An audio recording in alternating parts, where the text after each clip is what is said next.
పొందినాను.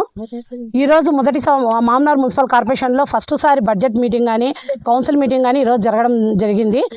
ఫస్ట్ రోజే మేము ఏమడిగినామంటే ఒకటే రోజే అందరూ ముఖపరిచయాలు అందరూ అయిపోయినాయి, ఆఫీసర్స్వి అయిపోయిన తర్వాత ఒకటే అడిగినాం, Karimnagar population equal to Mamanar population same population ఉన్నప్పుడు అక్కడ కేవలం మామనార్లో మేయర్ మాత్రమే అక్కడ సీట్లో కూర్చోవాలి. ఆమె గౌన్కి అన్నా విలువ ఇవ్వాలా, వీళ్ళు ఆమెకు ఒక నల్ల గౌన్ కల్పించినారు, ఆ గౌన్ కన్నా విలువ ఇచ్చి ఆమెను ఒక్కడే కూర్చోబెట్టి మిగతా వాళ్ళందరూ కింద కూర్చొని సమాధానం చెప్పని మేము అడిగినాం. అది కాదు మేము అందరూ ఈక్వాలిటీ కూర్చుంటామంటే దాని మూలకంగా మేము బైకాట్ చేసినాం. అమ్మ మేయర్ గారు చెప్పారు కదమ్మా, మీరు మా పర్మిషన్ ఉంటే కూర్చోవచ్చు అని చట్టంలో ఉన్నది. ఎక్కడా లేని చట్టం, ఓన్లీ మామనార్ కార్పొరేషన్కి వచ్చిందా చట్టం? వేరే మరి జిహెచ్ఎంసీ లేదు, కరీంనగర్ లేదు, వరంగల్ లేదు కదా, కేవలం మామనార్కి మాత్రమే వచ్చిందా కార్పొరేషన్ చట్టం? అది కాదు కదా. మేయర్ గారు కూర్చోబెట్టుకున్నారు కాబట్టి అది ఎందుకు, ఆమె మేయర్ గారు సమాధానం చెప్పలేకనా? ఆమె ఎన్నికప్పుడు మొత్తం బీఆర్ఎస్ అందరం పూర్తి మద్దతు తెలిపినాం. అప్పుడే చేసేటట్లయితే మేము వాగ్వాదానికి దిగేవాళ్ళం కదా. దిగకోకుండా ఆమె పూర్తిగా మద్దతు తెలిపినాం. గౌరవనీయ ఎమ్మెల్యే గారు కానీ చెప్పినారు, పార్టీలకు అతీతంగా ఆమెను ఎన్నుకున్నాం కాబట్టి మొత్తం మామూలు డెవలప్మెంట్ చేసుకుంటామంటే ఆ రోజు చాలా సంతోషపడినాం.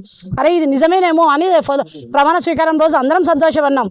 సరే పార్టీలకు అతీతంగా కూడా ఆయన చెప్తున్నారు పెద్ద మనిషి, మేము అందరం సపోర్ట్ చేద్దామనే ఉద్దేశంతోనే ఆమెని మేము ఎన్నుకోవడం జరిగింది. తీరా ఇప్పుడు కూర్చోబెట్టడానికి కారణం ఏమి? సరే అందరికి కింద కూర్చొని ఆ బడ్జెట్ని ఆమోదిస్తుంటే మేము కానీ అది ఆ విధంగా జరగకోకుండా ఆమెను ఒక్కటే అందరితో పాటు కూర్చోవడం ఎంతవరకు కరెక్ట్ చెప్పు?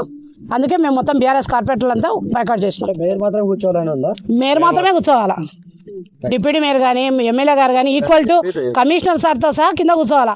సరే వాళ్ళకంటూ మాతో పాటు కూర్చోమని మేము చెప్పట్లేదు, వాళ్ళతో మాతో పాటు ఫ్రంట్ సీట్లో కూర్చోబెట్టండి, ఒక టవ్వాలు వేయండి వాళ్ళకి. ఇప్పుడు అదే సీటే కింద వేసి కూర్చోబెట్టి ఆమెను ఒక్కటే పైన కూర్చోబెట్టి మేము కోరినాం.